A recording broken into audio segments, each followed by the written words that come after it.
Have you ever found yourself surrounded by a crowd, at a party, or in a crowded room, yet feeling completely alone? Maybe in that moment, you're talking to someone, but inside you, there's this deafening silence, a void that can't be filled with the words that slip away, almost as if they have no weight. The people around you seem to be having fun, laughing, interacting, but you feel as if you're living in a parallel reality, distant, separated. And the more you try to connect with them, the more that loneliness grows, as if it were an invisible presence, making you feel further away from everything and everyone. And have you ever wondered why this happens? Why do we feel lonely, even when we're surrounded by people who care about us?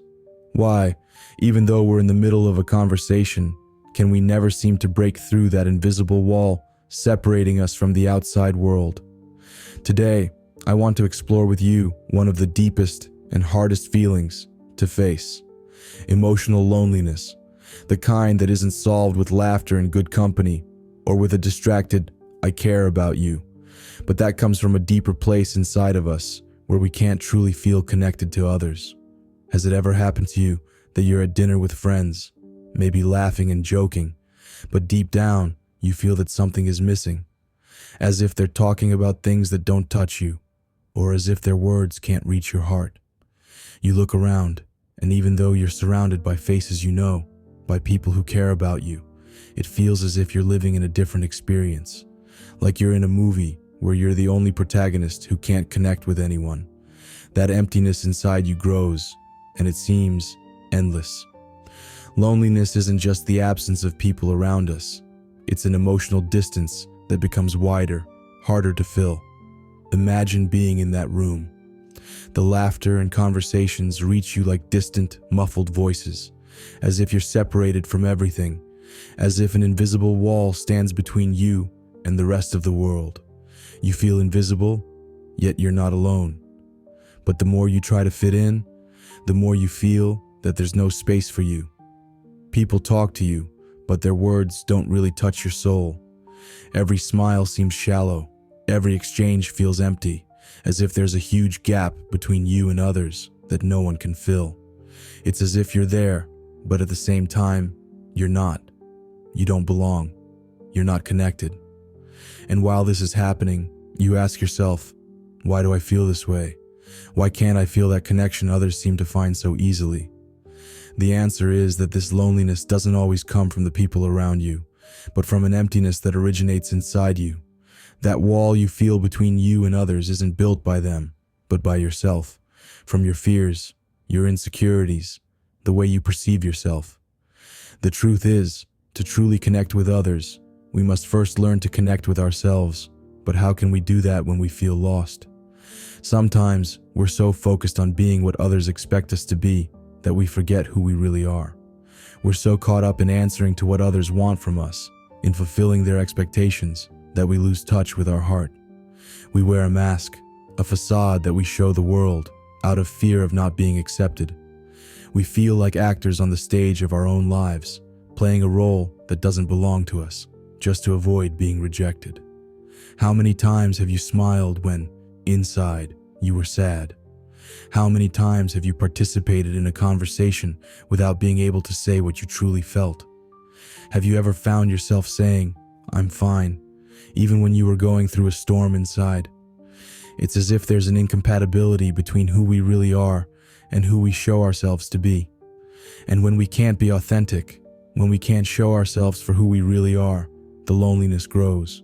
We feel separated, not just from others, but also from ourselves. We realize that we can't be understood, we can't be seen for our essence, only for our appearance. Yet, our hearts yearn for that authentic connection, for that bond that goes beyond words and masks. Think about those moments when you've tried to share a deep emotion, but no one seemed to understand. You think, maybe you're the only one feeling this way. You wonder if there's someone out there who can truly feel what you're going through. And in those moments, loneliness becomes even harder to bear. Because even though we're not physically alone, when we don't find someone who can truly understand our inner world, the void we feel amplifies. And the more we try to explain ourselves, the more we feel that we're not really being heard, the more loneliness grows. The emotional distance becomes our everyday reality.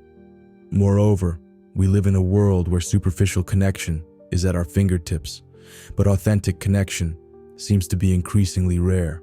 Social media, for example, gives us the illusion of always being connected, but in reality, that connection is often empty.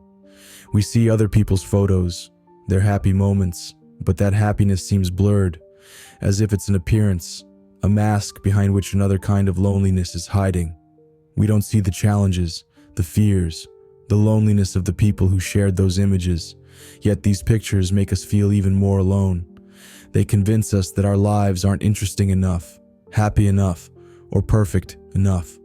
But the truth is, every one of us has moments of struggle, has their battles, even if we don't see them on social media. So, how can we face this loneliness that makes us feel so far from everything and everyone? The first thing we need to do is accept it. Yes, accept that loneliness is a part of life. It's not something we should be ashamed of, but an opportunity to get to know ourselves better. When we stop fighting against loneliness, when we stop seeing it as an enemy, we can start to understand it. Loneliness isn't necessarily a sentence. It's a phase in life that gives us the chance to connect with our heart, to reflect on what we truly need, and to figure out how we can fill that void. The second thing is to learn how to build authentic connections.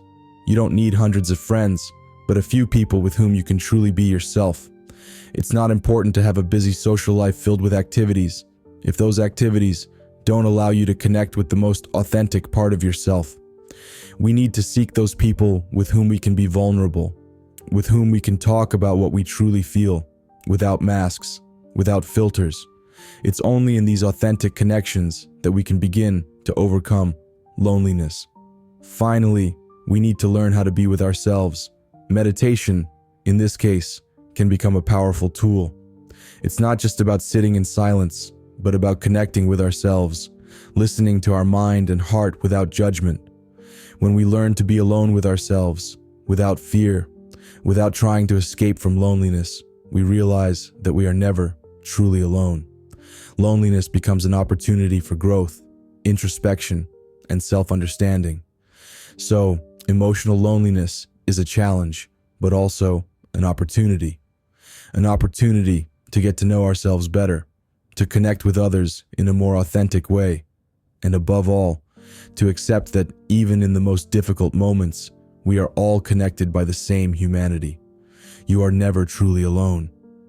And how do you face emotional loneliness? Have you ever felt this way, even when you were surrounded by others? Share your experience in the comments.